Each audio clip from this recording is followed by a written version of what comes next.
What's up guys? Dito kami sa rancho ko. Yan, nakikita nyo ba yung tanawin na yan? Lahat ng yan na nakikita nyo ay di atin. So, dito kami sa Somerset, sa isang farmhouse. So, nirenta namin to. Dito kami matutulog. Dito yung aming bahay sa loob ng 3 araw. So, yun. Relax muna tayo. Mag-unload tayo ng gamit. Kita-kits! Good morning guys. This is our view sa umaga dito sa farmhouse sa Somerset. So relaxing. Walang kapitbahay. Walang mga sasakyan. Yung tanging kapitbahay lang namin na si ano. Tingin ba yan? I-zoom natin ha. Yan lang yung kapitbahay namin dyan. Tapos mga siguro 2 kilometro na yung susunod na kapitbahay. So talagang naka-isolate ka dito. Yan, napaka-peaceful. So relaxing kung gusto mong mag-relax. Yan. Yung itsura sa labas ng bahay. Meron silang porch dito. Pwedeng tambayan kung medyo warm yung weather. Pero at the moment ang lamig. So yun, parang no chance lumambay dito. Siguro mamayang tanghali. Pero so far sobrang lamig. Di na ako nakapag video kahapon kasi pagod eh. From Cornwall, 2 hours din yung biyahe papunta dito sa Somerset. So yun, pagkadating nabilis ang luto lang, shower, tapos tulog din kagad. Today ang activity namin, parang chill lang kami. Bibisitahin lang namin yung cider house na making something. Basta gumagawa sila ng cider beer doon. Check it out namin mamaya kung anong itsura. So yun, relax muna habang inaantay yung almusal. Yan, dumating na yung kapitbahay. Siguro na malengke lang to, or probably baka mga guest lang din to.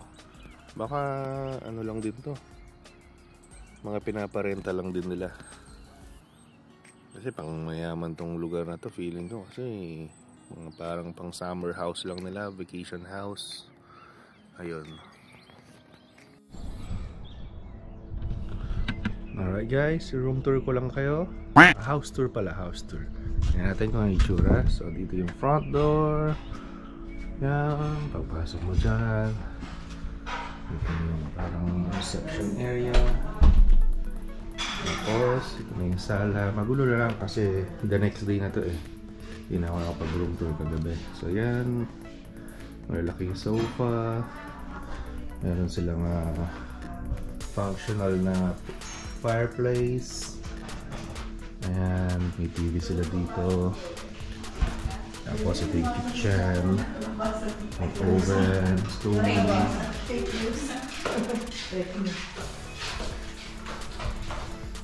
Yan, tapos dalawa yung banyo. Ay, bath pala, bath and toilet. Yan, dito. Yan, silang shower dyan. May nahugasan. Tapos dito sa kabila, lang, toilet lang, as in toilet, pati hugasan wala. So kung magna-number 2 kayo dyan, magdala kayo ng tabo, or kung kaya yung tiisin yung tissue, eh tissue na lang, diba? Kasi yan, ito yung maliit na room.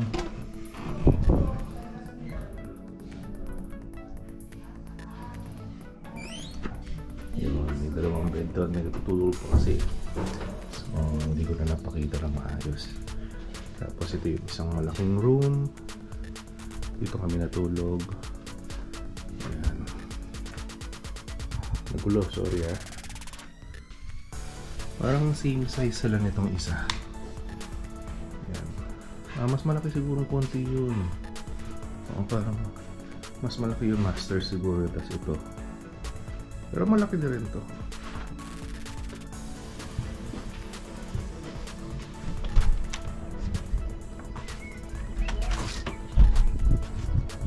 Tapos nga, ito yung front porch. Kasi yung view mo. Sobrang ganda. Tapos dito yung car park. Yan.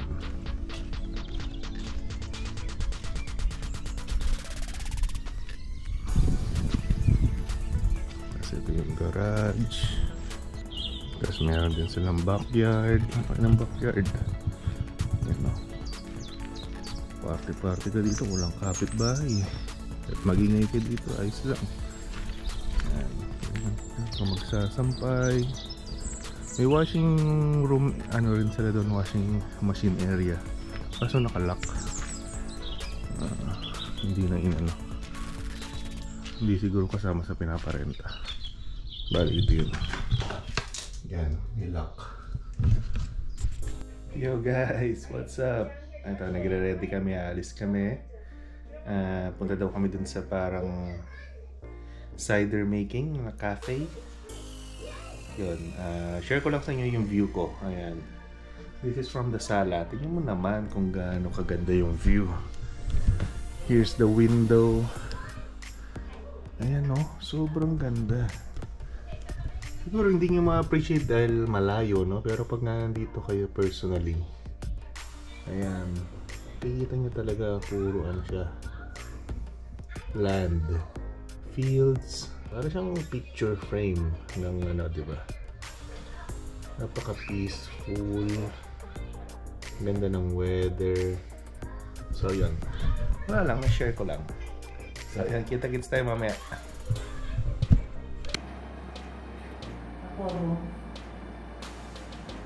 Ito, nandito siya. Ha? Nandito siya. Nandito siya? Wala na, umalis.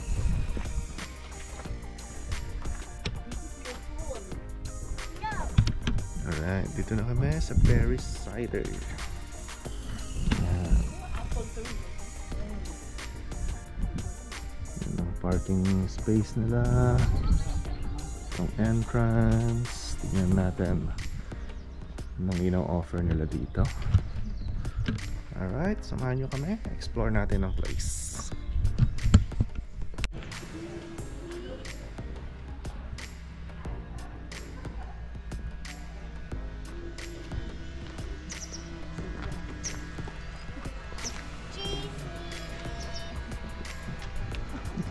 Ano yung ano niya?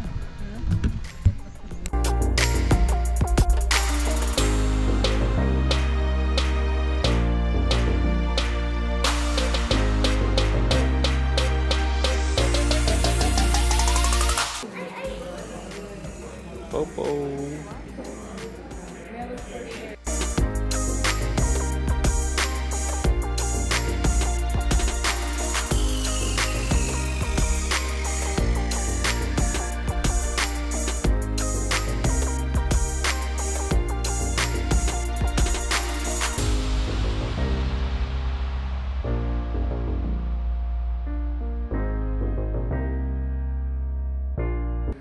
Marami silang choices ng mga cider dito, iba-iba. Wine pala to. Wine, nandun na tayong cider. Alcoholic spirits. Ayan, choices nila. Aside sa mga own products nila na cider, marami din silang iba't ibang produkto dito na ibinebenta na hindi nila gawa. Ikaw na lang talaga yung mananawa sa sobrang daming pagpipilian dito.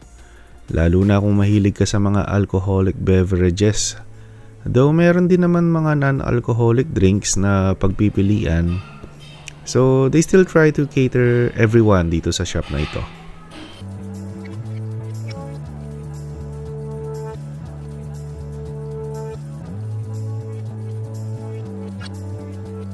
Naman yung mga honey, iba-ibang honey, iba-ibang klaseng honey.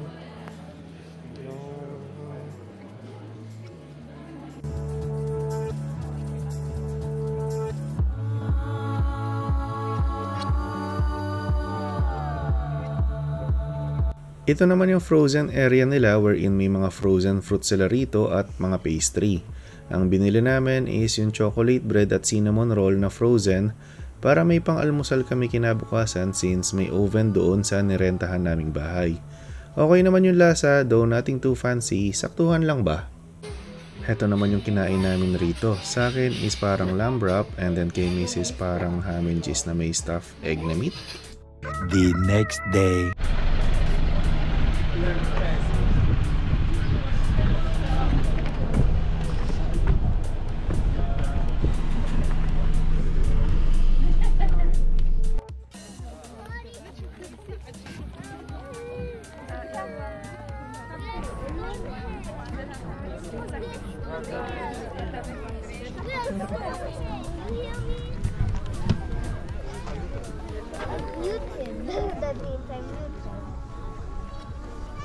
What's up guys? Dito kami sa Stonehenge ngayon.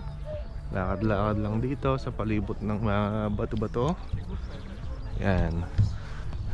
Yan ang paligid dito, puro fields. Yan.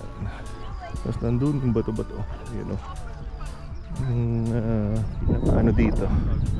Famous landmark. Yan. Okay. Wala ka naman talagang pupuntahan dito eh. Pipicturean mo lang talaga yung bato. So yun. Alis na rin kami dito in a few minutes. Lakad-lakad lang. So balik na rin kami sa London. So yan.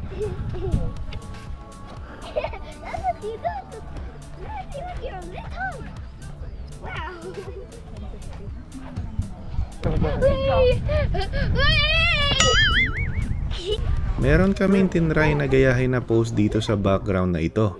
Kaso kakapiranggot lang ang talon ni Mrs. Buti na lang at na-edit. At heto na siya ngayon.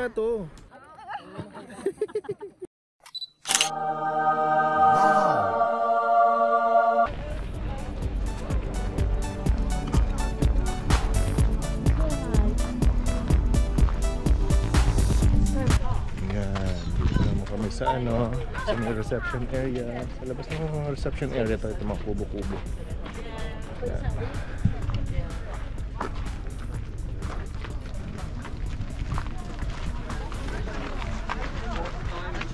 Tingnan natin kung anong meron sa loob. Let's check it out. It wouldn't be comfy if you were in this. It smells like someone's making chicken soup. Smell like somebody fart.